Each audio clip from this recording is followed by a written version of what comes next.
দৃঢ়তাকে নিয়ে রান্নাঘরে আসেন আনিকা চৌধুরী। অতঃপর তারা দুজন একসাথে মিলে নানারকম রান্নাবান্না করতে থাকেন। দৃঢ়তা রান্নায় তেমন পটু নয়, আনিকা খানি তাকে সবকিছু শিখিয়ে দিচ্ছিলেন। একসময় আনিকা চৌধুরী বলেন, আচ্ছা, রান্না তো প্রায় সব শেষ। বাকি যেটুকু আছে তুমি করে নাও। আমি একটু বাগানের গাছগুলোয় পানি দিয়ে আসছি। তুমি তো বাকিটা সামলাতে পারবে নিশ্চয়ই। হ্যাঁ, চাচি। আপনি যান, বাকিটা আমি সামলে নেব। দৃঢ়তার কথায় নিশ্চিত হয়ে আনিকা চৌধুরী চলে যান বাগানের দিকে। এদিকে দৃঢ়তা রান্নায় মনোযোগ দেয়। সে এভাবে একাই সবকিছু সামলানোর চেষ্টা করছিল, এমন সময় হঠাৎ করে ললিতা চৌধুরী সেখানে চলে আসে। তাকে দেখে দৃঢ়তা কিছুটা অবাক হয়। ললিতা চৌধুরী এসেই দৃঢ়তার উদ্দেশ্যে বলেন, এই মেয়ে, আম্মা চা চাচ্ছেন। ওনার জন্য একটু চা করে নিয়ে যাও। সকাল থেকে তো রান্নাঘর দখল করে আছো। যেই না বিয়ে তার আবার বৌভাত। ললিতা চৌধুরীর এমন কথায় দৃঢ়তা কষ্ট পেলেও হাসি মুখে বলে, ঠিক আছে, আপনি একটু অপেক্ষা করুন, আমি এখনই চা করে দাদিমাকে দিয়ে আসছি। বলেই সে গ্যাসের উপর চা বসিয়ে দেয়। ললিতা চৌধুরী একটু সরে আসেন। চা তৈরি করা হয়ে যেতেই দৃঢ়তা সেটা নিয়ে ড্রয়িং রুমের দিকে যেতে থাকে। ড্রয়িং রুমে গিয়ে দৃঢ়তা দেখে আমিনা চৌধুরী সোফায় বসে আছেন আর খবরের কাগজ পড়ছেন। দৃঢ়তা তার কাছে গিয়ে চা বাড়িয়ে দিতেই আমিনা চৌধুরী দৃঢ়তার দিকে তাকিয়ে রাগী ভাব নিয়ে চায়ের কাপটা ছুঁড়ে মারেন। এতে কিছু চা এসে দৃঢ়তার হাতে পড়ে। দৃঢ়তা যন্ত্রণায় আহ করে ওঠে। আমিনা চৌধুরী দাঁত কটমট করে বলেন, এই মেয়ে, তোমার সাহস কি করে হয় আমার জন্য চা আনার? কি ভেবেছ টাকি? বড় বৌমাকে পাশে পেয়ে কি নিজেকে হনু ভাবতে শুরু করেছ? আমরা কেউই তোমাকে এই বাড়ির বউ হিসেবে মেনে নেইনি। তাই যতই তোমার বৌভাত হোক, আমরা কেউ তোমার হাতের হাত গ্লাস পানীয় স্পর্শ করব না। দৃঢ়তা অশ্রুসিক্ত কণ্ঠে বলল, আমাকে মা বললেন আপনার জন্য চা করে নিয়ে আসতে, আর তাই তো আমি। এমন সময় ললিতা চৌধুরী সেখানে এসে বলেন, এই মেয়ে, খবরদার আমায় মা বলবে না। আমি তোমাকে ছেলের বউ হিসেবে স্বীকার করি না। আর তাই আমাকে মা ডাকার অধিকার তোমার নেই। আর তুমি তো বেশ ধুরন্ধর। নিজে অন্যায় করে এখন আমার ঘাড়ে দোষ চাপাচ্ছ? জানেন আম্মা, আমি আপনার জন্য চা করে আনতে গেছিলাম রান্নাঘরে, কিন্তু এই মেয়ে আমায় রান্নাঘরে ঢুকতেই দিল না।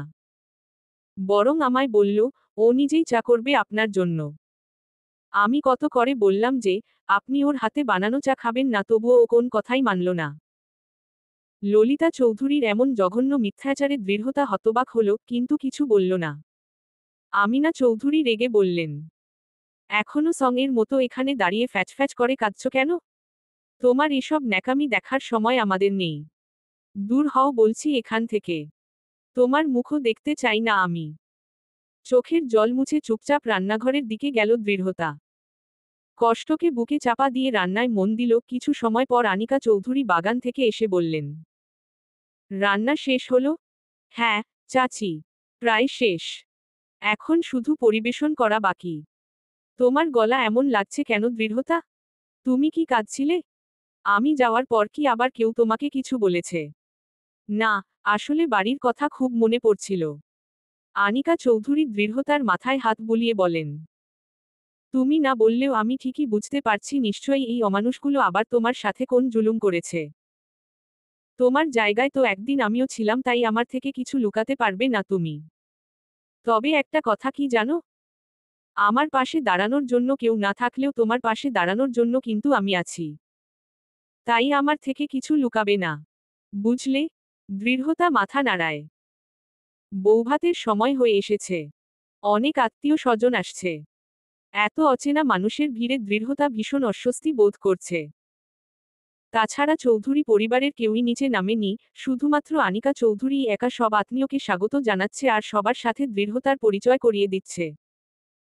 জলিল চৌধুরী যদিও বা থাকতে চেয়েছিল, কিন্তু আমিনা চৌধুরীর করা ভাষায় নিষেধ করার পর তিনিও আর আসেননি। এদিকে আগত অতিথিদের অনেকেই তোত্তারা চোখে দৃঢ়তাকে দেখছে, যা দৃঢ়তার অস্বস্তির কারণ হয়ে দাঁড়াচ্ছে। এরই মধ্যে একজন মহিলা এগিয়ে এসে আনিকা চৌধুরীকে বললাম, শুনলাম, এই মেয়ের বড় বোনের সাথে নাকি আপনাদের বাড়ির ছেলের বিয়ে ঠিক হয়েছিল। তারপর সেই মেয়ে পালিয়ে যাওয়ায় নাকি একে আপনাদের গলায় ঝুলিয়ে দিয়েছে। তাই কি আপনি ছাড়া আর কেউ এখানে নেই? আনিকা চৌধুরী জবাব দেন, মোটেই এমন না। বরং আমাদের বাড়ির ছেলে জাবির নিজেই জেদ করে দৃঢ়তাকে বিয়ে করেছে। ওর পরিবার থেকে ঝুলিয়ে দেয়া হয়নি।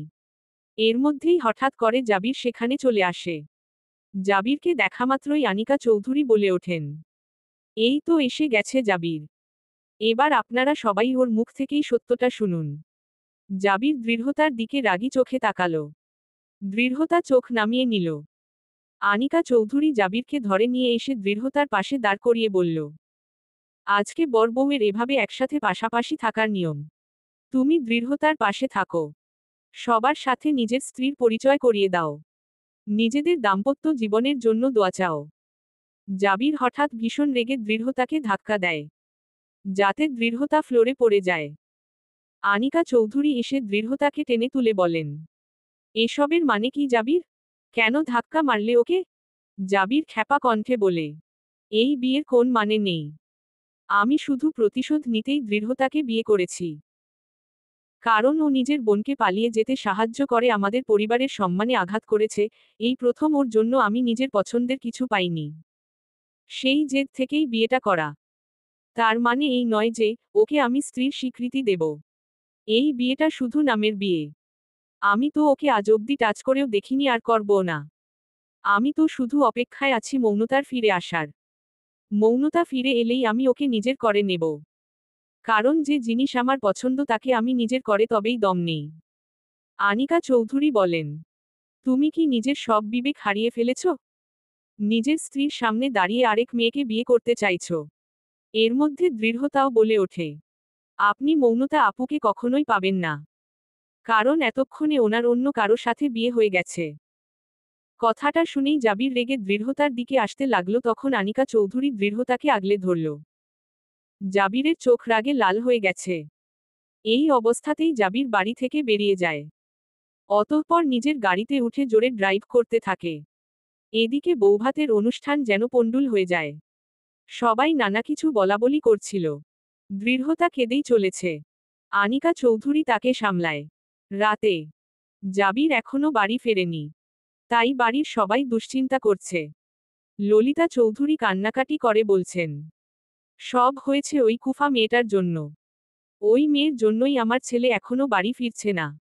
জলিল চৌধুরী বিরক্ত স্বরে বলেন, এখন এসব দোষারোপ বাদ দিয়ে নিজের ছেলের জন্য চিন্তা করো।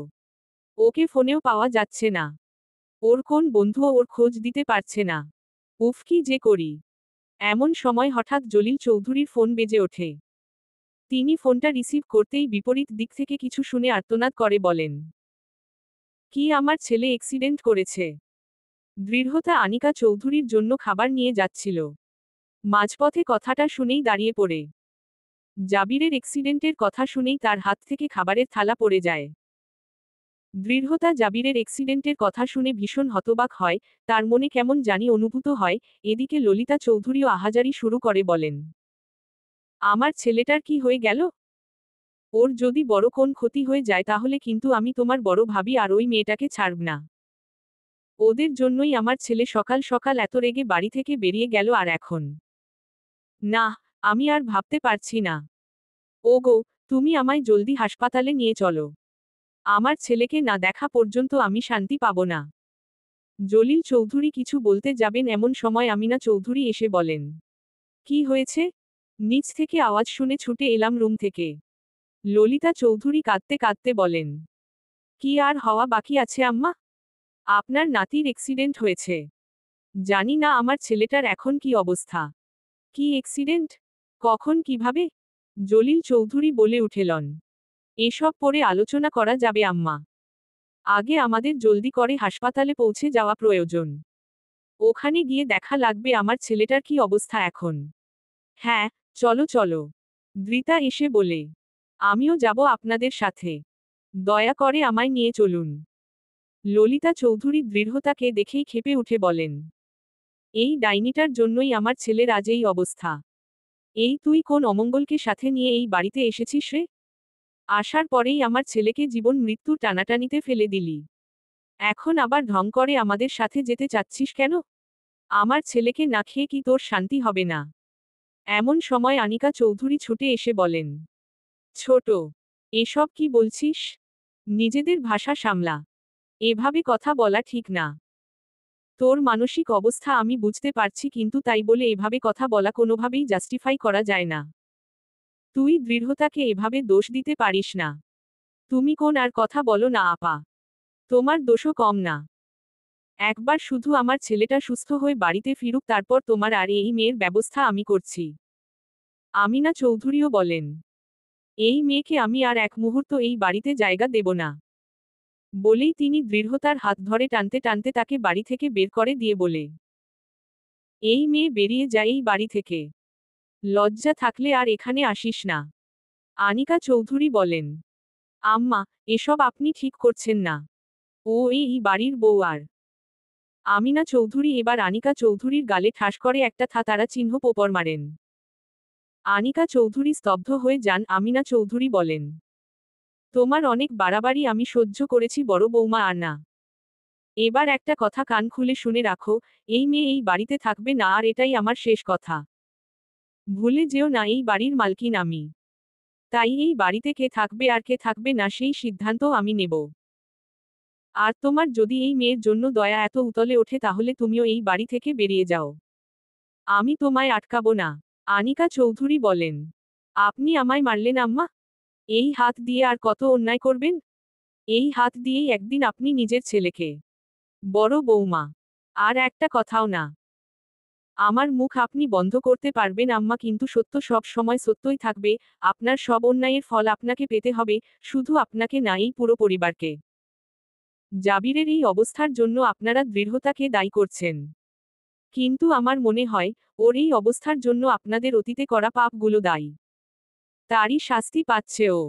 ললিতা চৌধুরী বলেন, আমার ছেলের এই অবস্থা আর আপনি এসব বলছেন আপা? জলিল চৌধুরী রেগে বলেন, এসব নাটক বন্ধ করো তোমরা।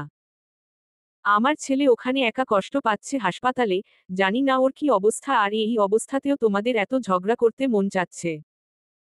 তোমাদের যদি এভাবে ঝগড়া করার ইচ্ছা হয় তো ঝগড়া করতে থাকো। আমি আমার ছেলের কাছে গেলাম। বলেই জলিল চৌধুরী রওনা দেন। ললিতা চৌধুরীও তার পিছু পিছু যান। আর আমিনা চৌধুরী আনিকা চৌধুরীকে বলেন, আমার অন্যায় নিয়ে জ্ঞান দেওয়ার আগে এটাও ভেবে দেখো তোমার অবস্থান কি। আমার দয়ায় বেঁচে আছো তুমি। এমন দয়া আমার চাই না আম্মা। আর দয়া তো আমি করেছি আপনাকে। এত কিছুর পরেও আপনার সব অন্যায় লুকিয়ে রেখেছি। আপনিও খুব ভালো করে জানেন যে আমি মুখ খুললে আপনার অবস্থা কি হবে। আমিনা চৌধুরী রাগী চোখে তাকিয়ে সামনের দিকে যান। এদিকে দৃঢ়তা কাঁদতে থাকে, তখন আনিকা চৌধুরী তাকে আগলে নিয়ে বলে, হুশ, কাঁদবে না। আমার খুব খারাপ লাগছে। সত্যিই কি আমার জন্য জাবির চৌধুরীর অ্যাক্সিডেন্ট হয়েছে? না, তুমি নিজেকে দোষী ভেব না, তোমার কোন দোষ নেই।